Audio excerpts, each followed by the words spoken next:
Okay, tonight I'm going to be speaking about experiencing art. When we speak about experiencing, we're speaking about an activity that's happening right now in this moment. A full body experience, the body being stimulated by energy itself.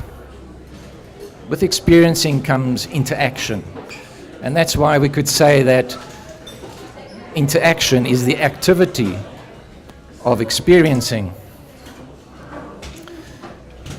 But what happens with the brain? Now, the brain's function is very much like a tool. The brain is assimilating and calling it experience. It's assimilating the energy, the interaction with the environment, and calling that experience. But the brain is not actually what's doing the experiencing itself. And that's an interesting phenomenon. It's an interesting concept to explore. Now, what I'm going to be speaking about tonight is something that I've investigated myself. It's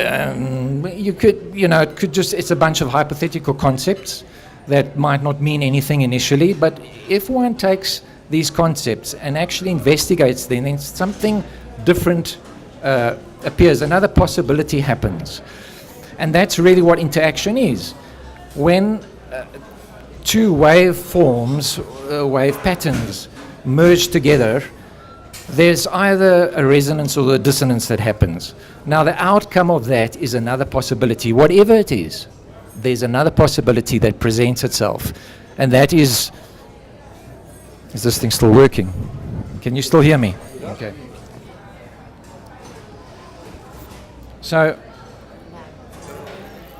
So with this, can you hear it? Okay. The first recognition of interaction, what is that? Is that all?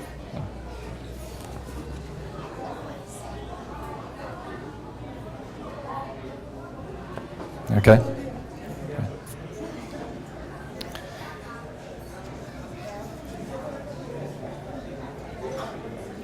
Now, when we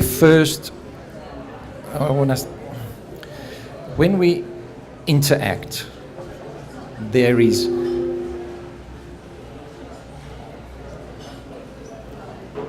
a lot of stuff happening, right? And our first experience is physical. It's on the physical level. It's a feeling, or we could call it the feeling perception. Then that feeling perception gets relayed through the brain, and that's what we call experience. But how do we know that there is feeling perception? Now, the answer to that question lies in the very question itself, and that is, how do we know? It lies in knowing. But it's not the knowing of your brain, because the brain is what relays the message that comes from the feeling perception. So the knowing that I'm speaking about is not brain or intellectual. It is a knowing that is just this very moment. I'm not speaking about someone who knows or something that will be known. Just this simple moment, which is knowing, okay?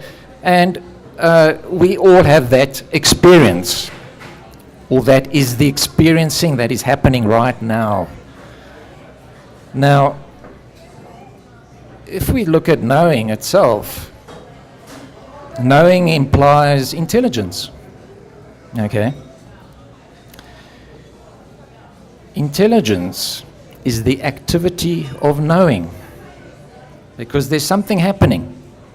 It's not like nothing's happening. It's also not like you don't know that you're alive. As a matter of fact, we could say that the only fact that you know for real is that you're alive, that you know it. It's not like you say, I know I'm alive, I know I'm alive. You just know it. When you walk into a room for the first time, you see everything at once. Your whole body has experienced everything at once. And then your brain says, there's a chair, there's a table, there's a person, there's a blah, blah, blah, whatever it is. Okay. This means that this knowing that knows is an activity that's happening, and that activity is intelligence. Now, an activity also implies energy, because it's an action. Thus, we have intelligence energy. If you got if energy is intelligence, then we look at life around us, which is the vibration of knowing, or the activity, because it's energy and it's waveforms, and that's life itself. So life itself is intelligent. You can go a little bit further and look at this and say, okay, energy, intelligence, space is intelligent. These concepts you can explore yourselves in your quiet moments. And it can be very interesting. It might not change your life, but it will definitely give you a different perspective on life. Because that is the actual, that's happening right now. Now, once you can kind of understand that, then you can see that the intellect or the brain is there for negotiating this dimension, or a dimension. It is the brain is conditioned, or I don't want to get too much into brain and psychology and all that, because I'm not a psychologist and I'm not a scientist. My main interest lies within knowing and experiencing the action that's happening right now. So once it's understood that the intellect decides what is right and what's wrong, then you can quickly see that it is perception, or the feeling perception. It's the feeling perception that shows us interconnectedness. That's where our understanding of interconnectedness lies. It's not in our brains, it's in where we feel, and it's a direct experience. Now, this takes me to art process. I've linked this up in like a sequence in order to get you to understand what I'm speaking about when it comes to experiencing art. Art itself, the making of art, is different in different aspects. You've got the artist, and you have, for example, you have artists and illustrators. Okay, now I'm saying artist because I'm an artist myself. I paint and draw, and I also illustrate. And I've seen the difference between the two. There is a difference. The illustrator is telling you a story, but the artist is a poet. The artist is taking feeling perception and imbuing that into the medium. Now, the feeling perception, if you look at feeling and knowing and so on, you'll see that the feeling perception is like the first recognition. It's like the first portal. And if you go back, it's the first portal to knowing, which is not of the brain. It's the all-knowingness. You can call it whatever you want. Energy knowing. You can call it God. I don't want to say God because that's a cliche, and I'm not. I mean, tomorrow you can go all over South Africa. There are places where they speak about God, but I'm not going to speak about it now. But I think you know what I'm saying. So get back to the artist.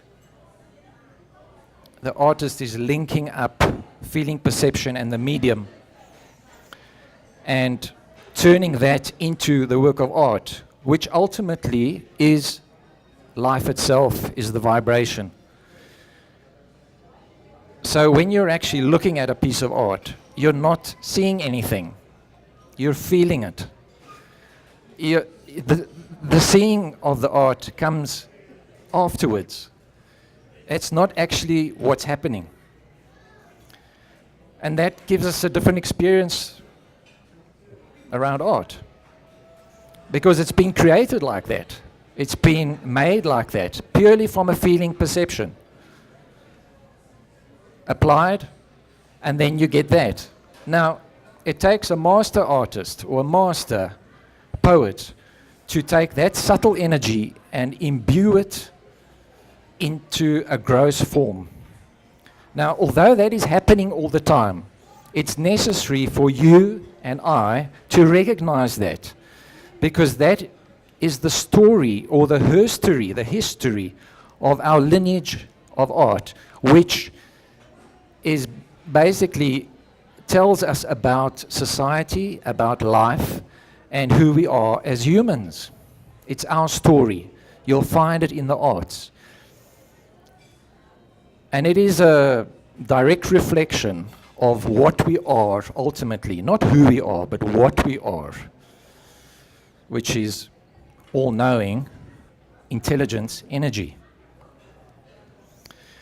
And this is another interesting point, that it's probably why the arts have always been kept sacred in society, in societies, in cultures, because the artist or the shaman was the go-between the spirit world and the people.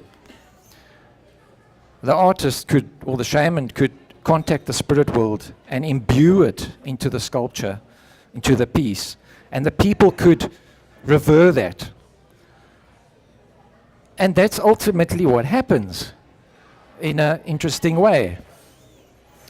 And again, that takes me to the other point, is that art cannot be art unless there's an audience. So the artist is creating because it is creative, because it's a spontaneous energy that's happening and being formed and turned into something gross. It's subtle energy that becomes gross. And the knowingness is imbued in that, or intelligence is shining or radiant as the artwork.